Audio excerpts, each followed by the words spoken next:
y salidas tenemos un esquema que ya conocemos con los bases, las líneas de control, de dirección y de datos, con la CPU, las memorias y las entradas y salidas, que las entradas y salidas sirven para adecuar las velocidades de los distintos dispositivos, y una interfaz hacia el CPU de uniforme, y permite hacer transferencias desde y hacia dispositivos de manera sincrónica o sincrónica. Entonces tenemos, los dispositivos pueden ser de entrada, de salida o bidireccionales, de entradas y salidas. Pueden ser dispositivos orientados a caracteres que son lentos o a bloques que son rápidos. Y después tenemos interfaces de entradas y salidas, que lo que hace la interfaz es una comunicación. Puede ser con el procesador o almacenamiento interno, con el dispositivo de entrada y salida, puede ser de control y temporización, de un almacenamiento temporal de datos o para detectar errores. Acá a la izquierda tenemos un diagrama básico de una interfaz de entradas y salidas, que tenemos el bus de direcciones, el bus de control y el bus de datos. Y acá tenemos el dispositivo, tenemos la entrada, la salida, y se van conectando con el dispositivo, hace una comparación con el registro de direccionamiento base, y acá, bueno, todo este circuito va fluyendo y es un diagrama, es la interfaz de una entrada y salida. Que en sí la interfaz puede ser interfaz de CPU sincrónica, que es decir que la CPU y la interfaz comparten el mismo reloj, es decir que están sincronizados, digamos. Después una interfaz puede ser asincrónica, que la CPU y la interfaz de entrada y salida no están sincronizadas, no tienen el clock sincronizado, y requiere señales para hacer la transferencia.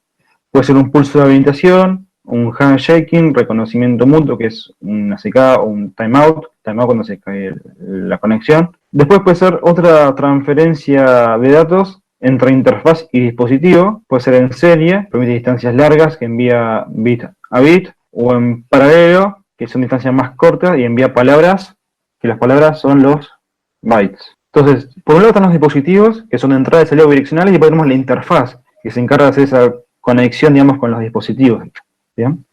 Entonces, para la entrada y salida, recuerden que tenemos dispositivos lentos que están orientados al carácter, y los dispositivos rápidos están orientados al bloque, a la palabra. Los lentos son los siguientes: puede ser entrada y salida programada, que es por software, por interrupciones, que es por hardware, por daisy chain, o por controlador de interrupciones, que en sí es interrupciones. Y los rápidos son el acceso directo a memorias, el DMA, que también después vamos a hablar algo del modo de direccionamiento. Tenemos los dispositivos, las interfaces que hacen la comunicación, conexión para hacer esa transferencia de datos, y después tipos de transmisión de datos, digamos, a medida de entrada y salida. Tenemos los lentos y los rápidos. Los lentos son orientados al bit y los rápidos son orientados al byte.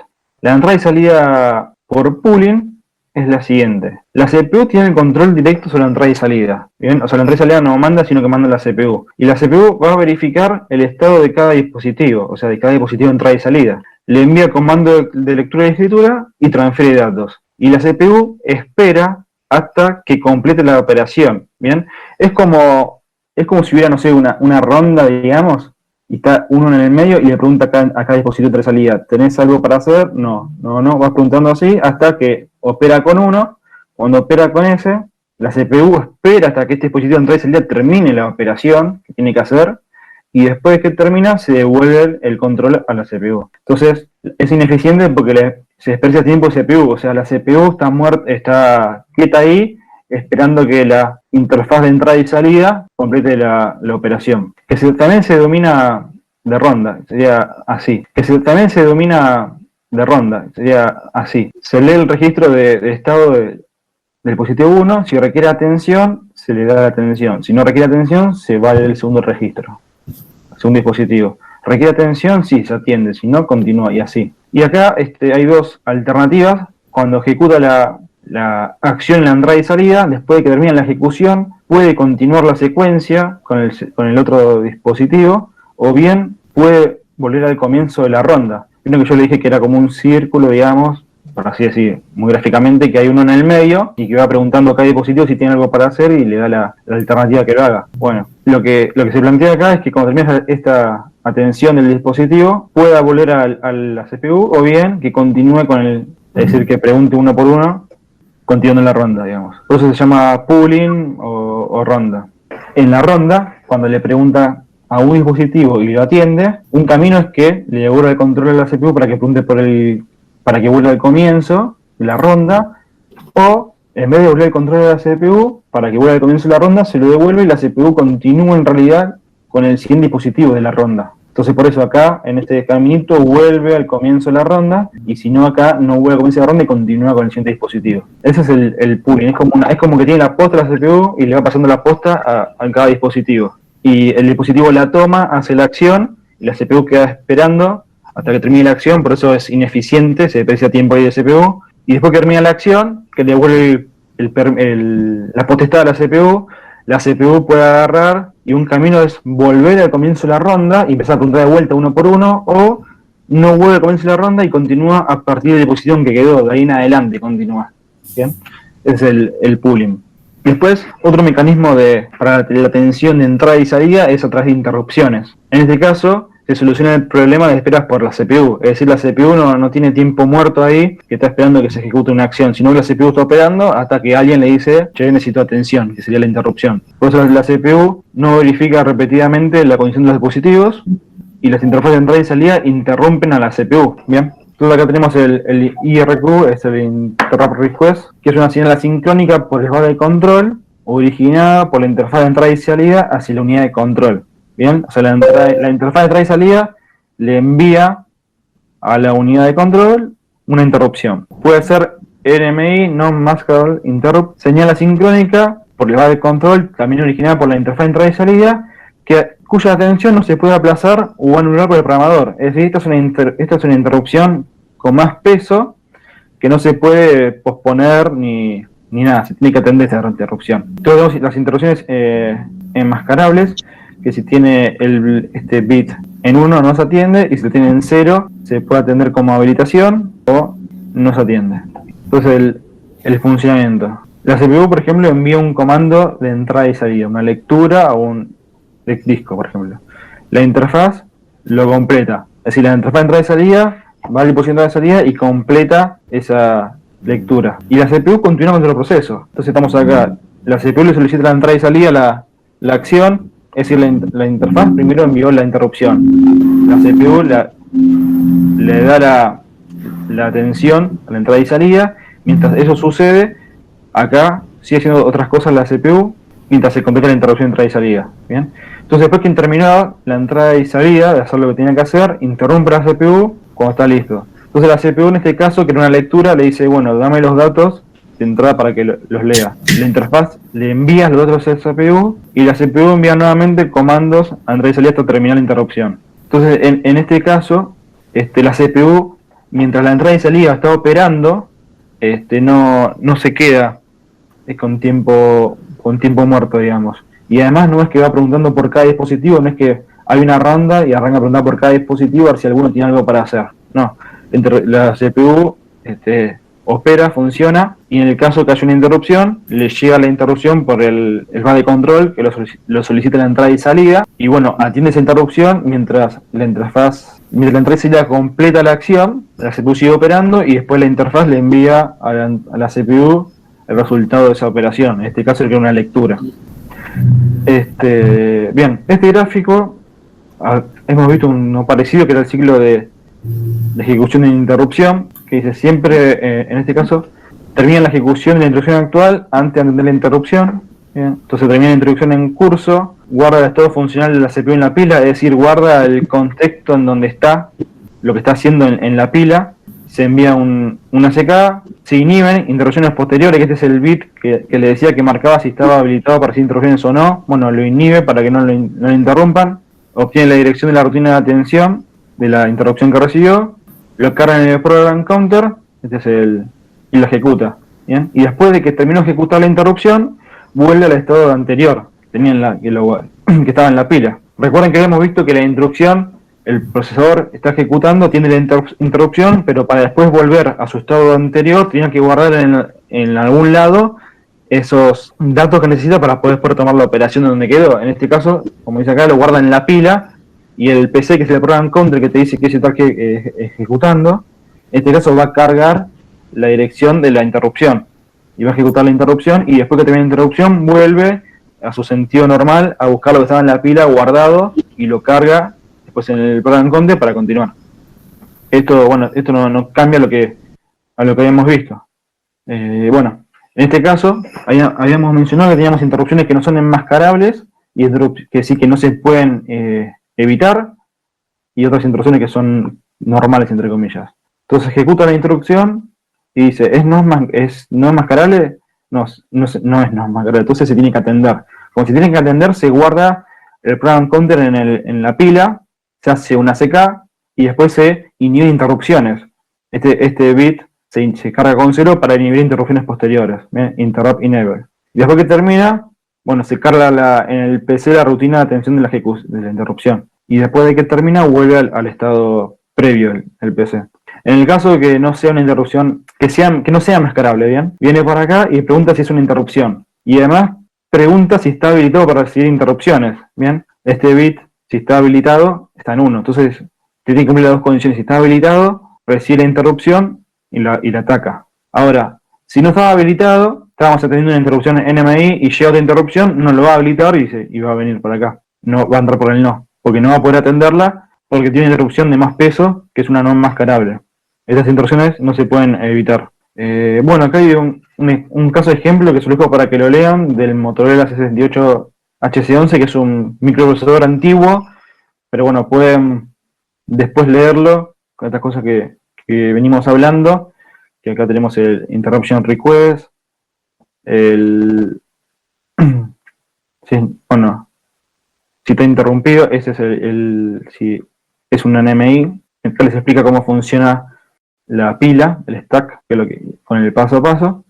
Es un ejemplo práctico. Continuando con interrupciones, tenemos otro caso que puede ser identificación del elemento de entrada y salida que generó la interrupción, que se puede consultar por software haciendo un pooling, en cadena daisy change, arbitraje de bus o interrupción vectorizada. Bien que se detecta la interrupción, la CPU después puede identificar al módulo de entrada y salida. Y eso, como lo identifica, se envía una ACK, un reconocimiento, y el elemento que interrumpió coloca un vector en el bus. Y después la CPU lo utiliza para identificar la rutina de manejo. Acá tenemos, por ejemplo, varias líneas de interrupción, una interfaz de entrada y salida con una interrupción, otra con otra interrupción, o podemos tener una única línea de interrupción que la comparten. En este caso, estas dos interfaces la comparten.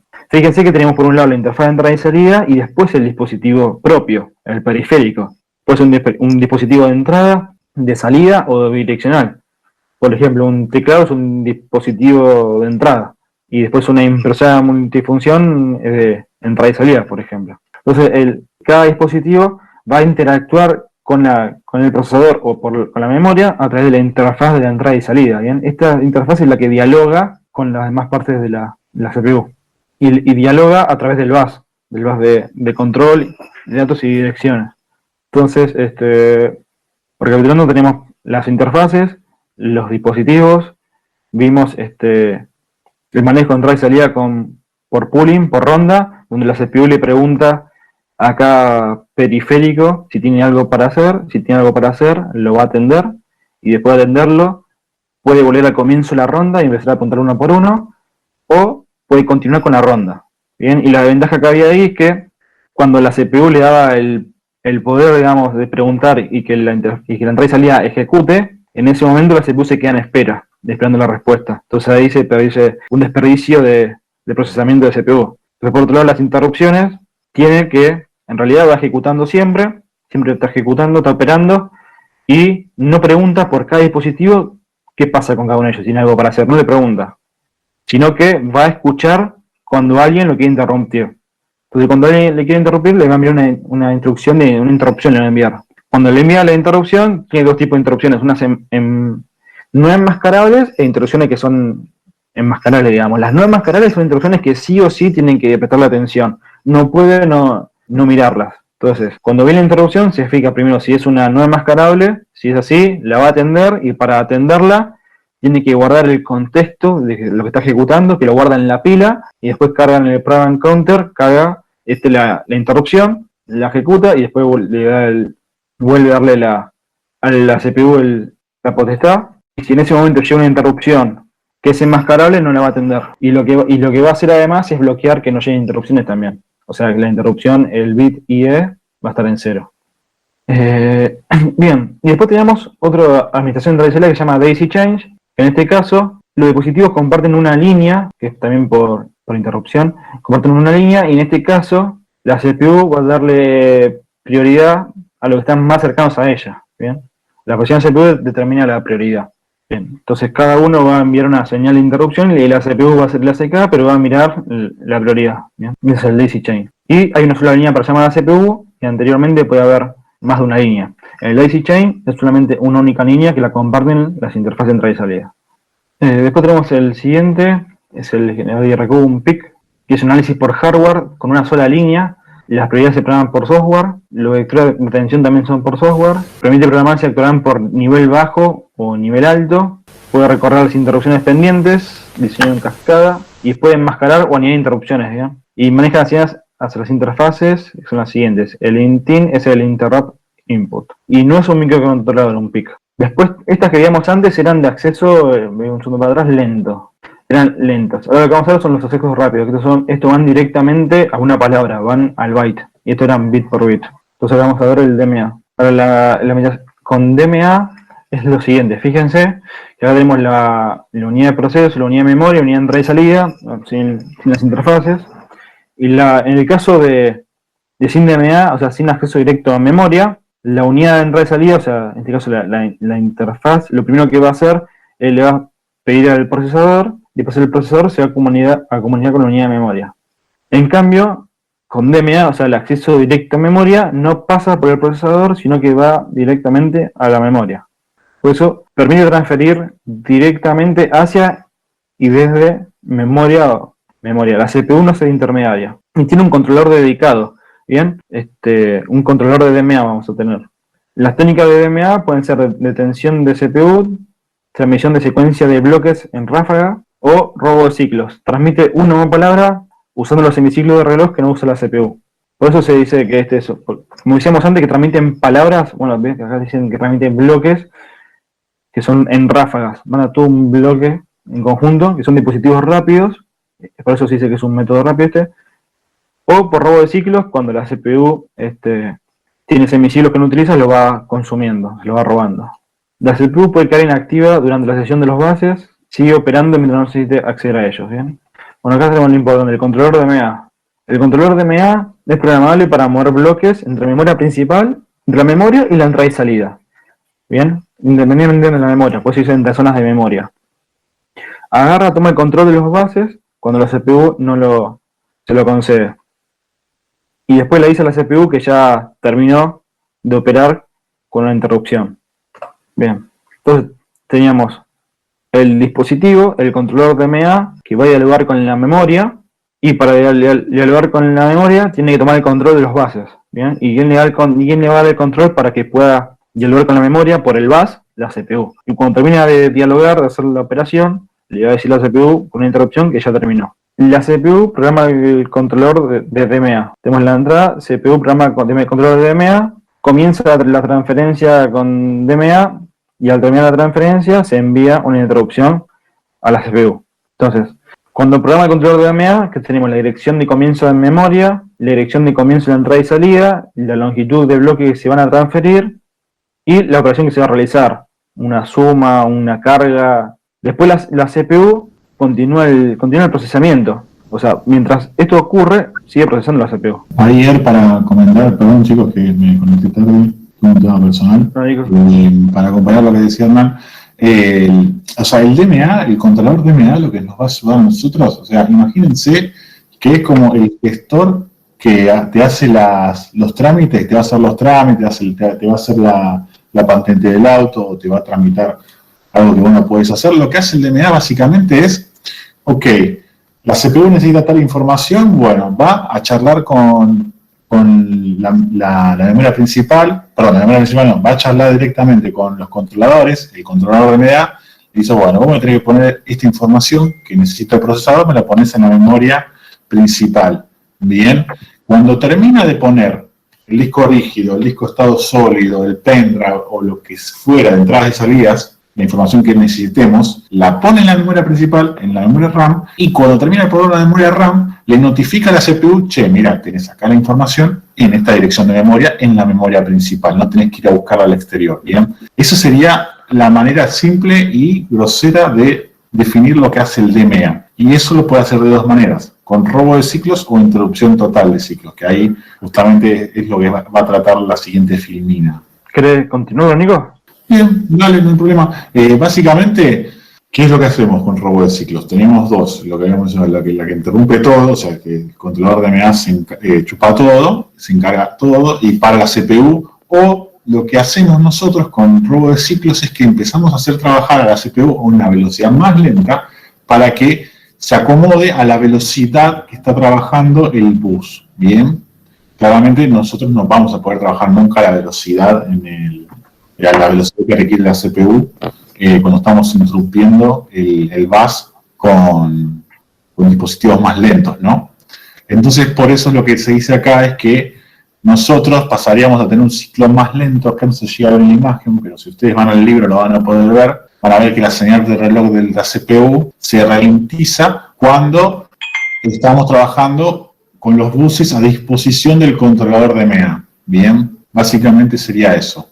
Bien, lo que tenemos acá es que nosotros, si bien lo vamos a ver en la segunda parte de la materia, de manera concreta de cómo está armada la segmentación de la instrucción, nosotros lo que vamos a ver es que, no quiero adelantar parte de la materia, pero en cada ciclo nosotros vamos a ir cumpliendo partecitas de una instrucción, ¿bien? Entonces, fíjense que nosotros en cada ciclo, por ejemplo, hacemos la búsqueda de instrucción, la siguiente decodificación, búsqueda, operandos, bueno, es porque nosotros, para trabajar eficientemente dentro de una CPU, lo que hacemos es segmentar la instrucción en pequeños pedacitos de instrucción, y si se fijan, nosotros tenemos determinados lugares para hacer un breakpoint para trabajar con la DMA, con el acceso directo a memoria, con el controlador, y tenemos un breakpoint para hacer interrupciones. ¿Qué significa esto?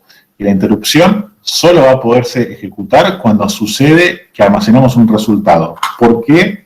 Porque si no llegamos a almacenar un resultado, o sea, eso simplemente es lógica a la hora de diseñar una CPU y su sistema de interrupciones, que es que yo no puedo interrumpir en cualquier momento. Si bien para nosotros es transparente, nosotros sí o sí, si interrumpimos antes de almacenar el resultado, ¿qué sucede? Perdemos lo anterior. Generamos una incoherencia en memoria, bien, entonces por default se interrumpe siempre después de almacenar el resultado. Bien, y acá, ¿qué puede suceder? Que, por ejemplo, como vimos hace 2 o 3 clases atrás, que podemos tener una interrupción que tiene mayor prioridad que una anterior. Bien, esto se nota mucho en el tema de entradas y salidas, más que nada con el tema de las comunicaciones, de entradas y salidas de información, bien, que tiene más prioridad que la otra. Entonces, los breakpoints te llevan a una interrupción, y dentro de esa interrupción te puede llevar, cuando llegas a la parte del breakpoint, te vas a la siguiente, pero siempre tratando de evitar la pérdida de información, o sea que entramos y salimos del mismo lugar. A ver, ¿qué dice la siguiente? Bien, acá es lo que yo les mencionaba. Bueno, obviamente tenemos varias maneras de configurar el controlador, de dónde colocar el controlador de DMA. Esto es, más que nada, definición del fabricante.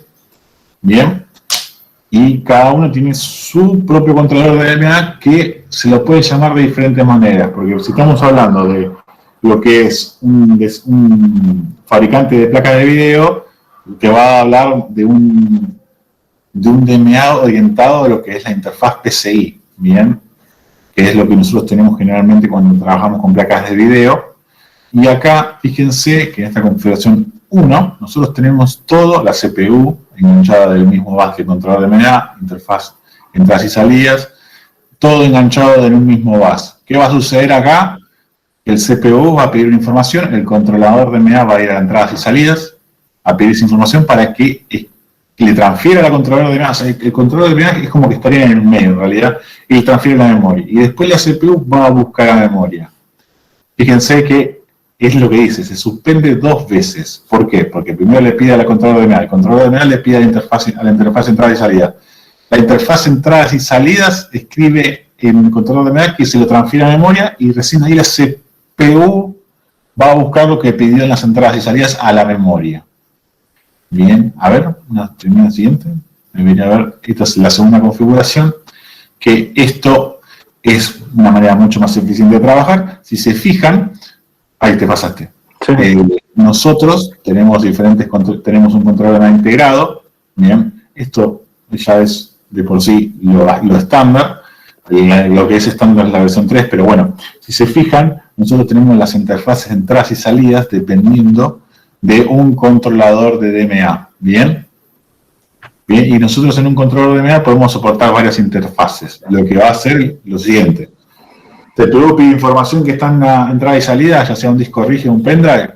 Ok, el controlador de DMA pide esa información, bien, al disco rígido. El disco rígido se lo pasa, lo escribimos en la memoria y la CPU solamente va a buscarlo a la memoria. O sea, solamente una sola vez interrumpimos el ciclo. ¿Cuándo fue? Cuando escribimos en memoria con el controlador de DMA. ¿Bien? ¿Se entendió por qué es una sola vez? Nosotros, la CPU pide al controlador de DMA y después el controlador de DMA, cuando ya tiene la información, para el bus y lo escribe en memoria. Para volver al anterior.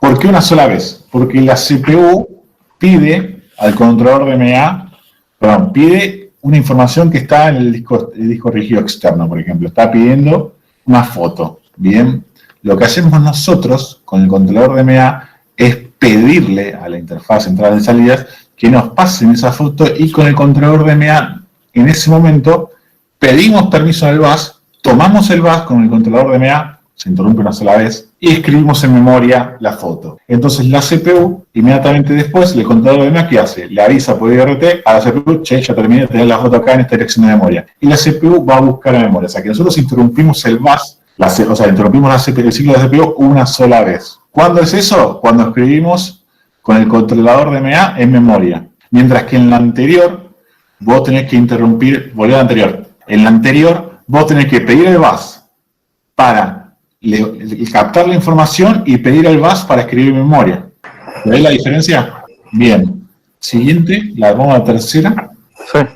Bien, y acá es directamente una manera más eficiente donde tenemos un controlador que se banca todas las interfaces de entradas y salidas. Bien, y sigue pasando lo mismo que lo anterior. Nosotros tenemos que sí o sí tomar el bus, escribir en memoria y avisar a la CPU que la información que necesita está en la dirección de memoria correspondiente en memoria RAM.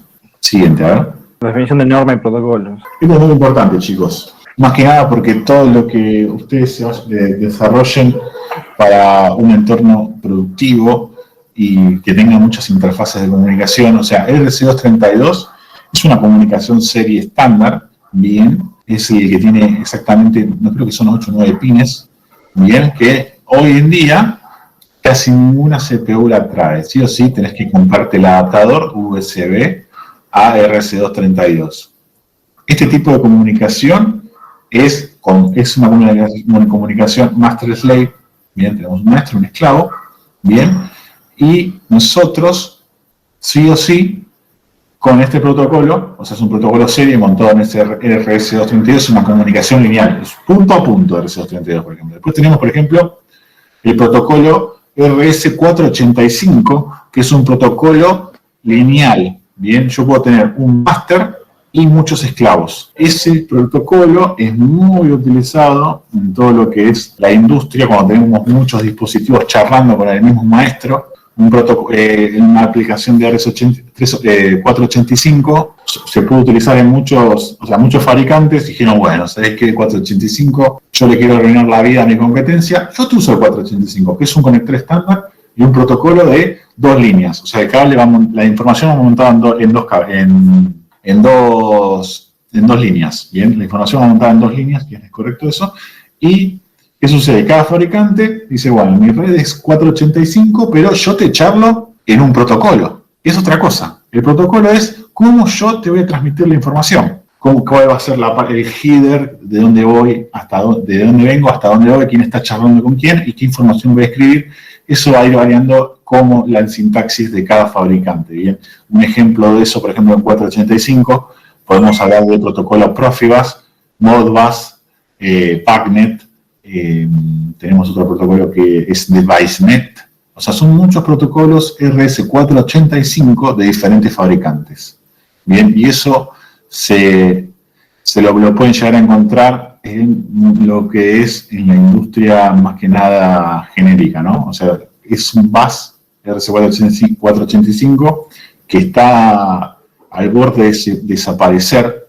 No desaparece porque tiene una ventaja fundamental sobre la norma Ethernet, la RJ45. ¿Cuál es la ventaja? La distancia de comunicación. Bien, Ethernet, nosotros, si los que están familiarizados con las redes IT, no se recomienda que el largo del cable Ethernet sea más de 100 metros. Bien, y si quieres ser prolijo, 90 metros es bastante. En cambio, un protocolo RS485, nosotros podemos llegar hasta 200 metros sin inconvenientes, sin pérdida de información, e incluso podemos poner repetidores. Bien, se puede poner repetidores que ayuden a expandir la información. O sea, es como que, bueno, yo le charlo a un repetidor y ese repetidor habla con mis dispositivos que están muy lejos. Y a mí me pasa toda la información una vez que junta todo el paquete de datos, me lo transmite. Entonces, eso es lo que yo quiero que entiendan, que existe la norma, y es el medio físico, donde vamos a echar, y el protocolo es la sintaxis, la información, la semántica y cómo se van a sincronizar las comunicaciones dentro de ese mismo medio. Bien, norma lo asociamos a lo físico, protocolo lo asociamos a la programación generalmente y cómo lo vamos a transmitir. Bien, siguiente.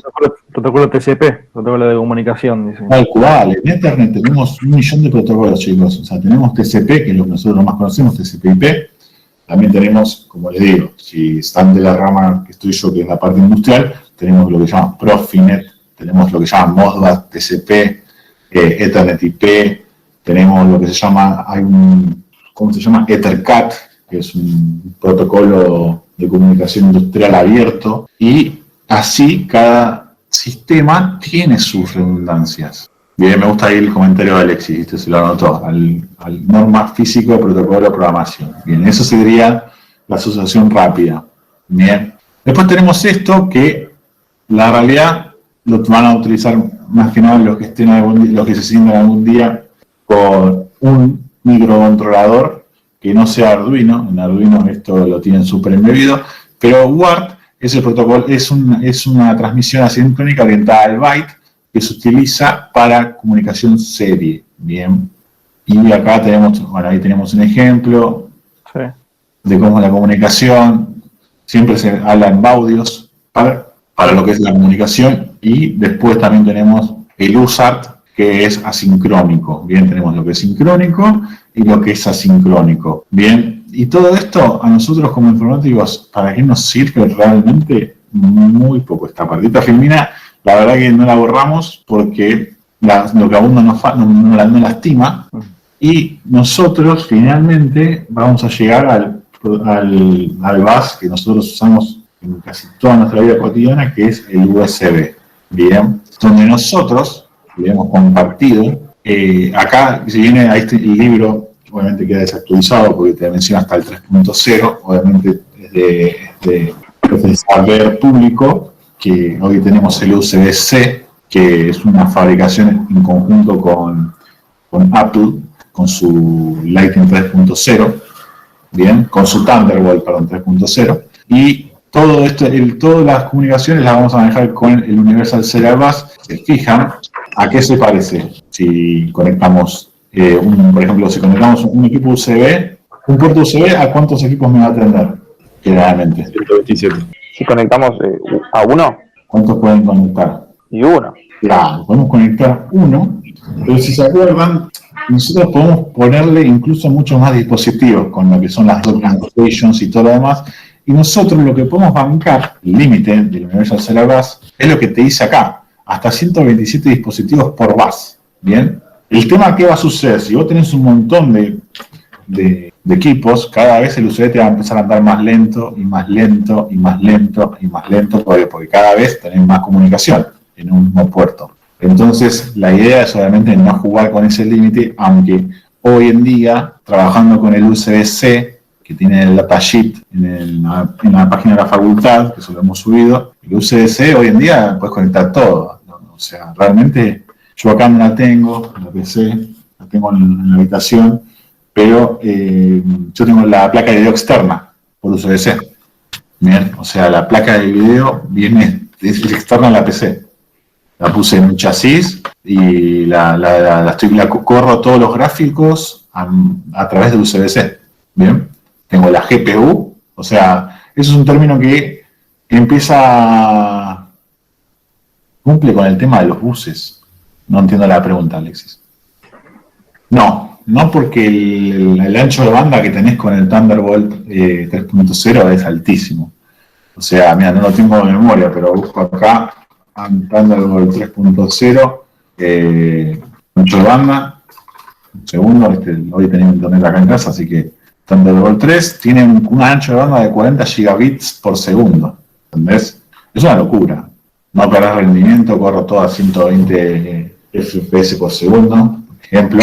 Así que, no, es una joyita. La verdad que, bueno, obviamente, ¿qué sucede? Todas nuestras PCs que los costados deberían tener, o sea, las PC más nuevas, ahora acá no lo puedo mostrar porque no puedo desarmar la PC, pero tienen el socket de USB-C, y si tiene un rayito de costado, te permite conectar lo que son las eGPUs. Te tenés que armar un chasis aparte, y la PC se puede potenciar, gráficamente hablando, y todo el procesamiento de GPU lo puedes poner afuera. Y puedes trabajar con una CPU, una notebook, y quizás no tiene el ultra rendimiento para la vida cotidiana donde la llevas de lado para lado, pero si la llevas a tu docking station, a tu lugar de trabajo, la puedes trabajar con una CPU bestial. Bien. Y eso es una muy buena idea para los que se dedican a trabajar con video, desarrollo de video, porque pueden trabajar, pueden ir a mostrar sus proyectos en la notebook, y cuando quieren trabajar, llegan a su casa o a su lugar de trabajo, conectan la GPU, trabajan con la GPU sin problemas, ¿bien? Consulta. Esto sería todo por hoy, pero yo quiero consultarles. ¿Pudieron ver algunas cosas? Yo soy muy... Bueno, chicos, ahí les comparto pantalla. Hicimos este ejercicio que es importante que los puedan entender porque la parte práctica sobre esto. Así que, sea un computador de 32 bits con una memoria caché de 256 kilobytes, línea de 64 bytes y un tiempo de 5 nanosegundos. Lanzo como información. Después dice que la caché, el modo es asociativa por conjunto de 4 vías, ¿bien? Y eso, si vamos a la presentación de la semana pasada, que teníamos correspondencia directa, asociatoria, estamos parados acá, correspondencias asociativas por conjuntos, porque nos están diciendo que es asociativa por conjunto de 4 vías. Entonces, ahí sabemos que la correspondencia es asociativa por conjuntos. Y después dice, se emplea la política del emplazo LRU, Last Recent Use. Calcular la cantidad de conjunto de la memoria caché nos está pidiendo. Entonces nosotros tenemos como dato la memoria caché, cuánta línea tiene, y el computador que es de 32 bits. Si nosotros repasamos acá las fórmulas que habíamos visto, estamos parados acá. O sea, lo que nos están pidiendo es esto, cantidad de conjuntos, ¿bien? Nos están pidiendo. Y calculemos la cantidad de conjuntos que hay en la caché. Entonces tenemos que saber la cantidad de líneas sobre la cantidad de vías. La cantidad de vías ya la sabemos, son 4 vías, nos dice acá. Asociativa por 4 vías. Lo que nos falta saber es la cantidad de líneas que hay. Porque lo que nosotros sabemos es que la caché es de 256. Bien, o sea, tenemos una caché, usar esto, ya que estamos. Esta es mi caché, memoria caché, que esto es de 256. Y acá que cada línea, esta es de 64 bytes. Perdón, profe, que lo hice dibujar, No pasa nada. 64 bytes. Y sabemos que es asociativa por conjunto de 4 vías también. Bien, entonces un conjunto acá va a tener 4 vías. Es hacer un conjunto y bueno, y así sucesivamente, ¿no? Lo que nosotros no sabemos es, lo que nos pide calcular, cuántos conjuntos hay en la memoria caché, pero para calcular cuántos conjuntos hay en la memoria caché, que serían, esto es el conjunto, ¿bien? Esto es un conjunto, este conjunto tiene 4 ¿cómo es? Vías, no. Tiene acá en este caso 4 vías, ¿bien? Y estas 4 vías, cada línea es 64 bytes, pero lo que nosotros no sabemos es cuántas líneas en total tiene la caché. Si acá tiene 1000 líneas, lo que fuese, ¿bien? Entonces por eso es que acá, para obtener la cantidad de conjuntos, es agarrar todos los conjuntos que hay, la cantidad de líneas que hay, todas las cantidades que hay, y dividirla por la cantidad de conjuntos. Es decir, si yo tengo acá 8 líneas, voy a tener 2 conjuntos, porque se agrupan de a 4, ¿bien? Entonces por eso es que la fórmula es cantidad de conjuntos es igual cantidad de líneas sobre cantidad de vías. La cantidad de vías es 4, pero la cantidad de líneas todavía no la sabemos. Todos tenemos que calcular la cantidad de líneas. y llegamos a esta ecuación que dice que el tamaño de la línea es igual al tamaño de la memoria caché sobre la cantidad de líneas. Y nosotros esto lo conocemos.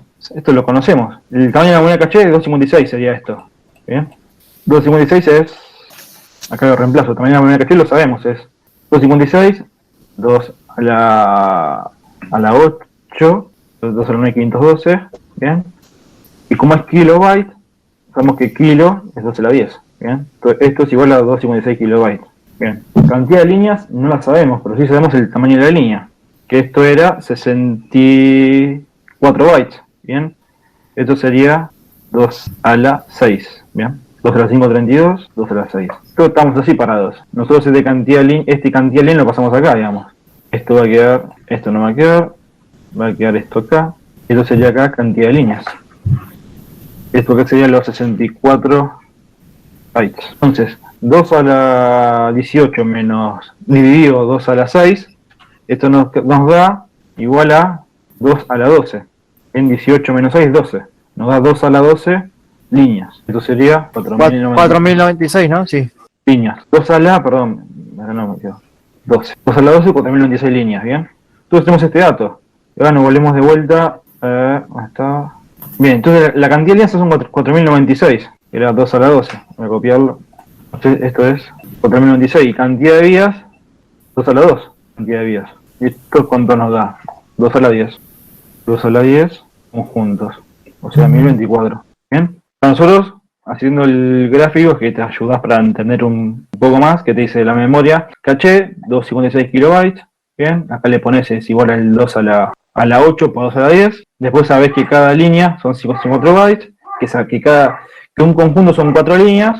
Y en base a eso tenés que mirar después, o sea, una vez que volcás el enunciado en un gráfico que puedes entender lo que tiene, después tenés que ver las ecuaciones con las que contás para saber cómo puedes empezar a operar. En este caso nos faltaba primero saber la cantidad de líneas que tenía, para después agarrar y dividirlo por la cantidad de conjuntos. Y ahí por lo que vale cada conjunto, y ahí nos da la cantidad de conjuntos. Entonces, vamos a una hoja nueva. Primero decimos esto, después el tema de cantidad de líneas, y después la cantidad de conjuntos. Yo le decía que con el ejercicio que le subimos de ejemplo, con ese pueden resolver todo lo de la práctica, digamos.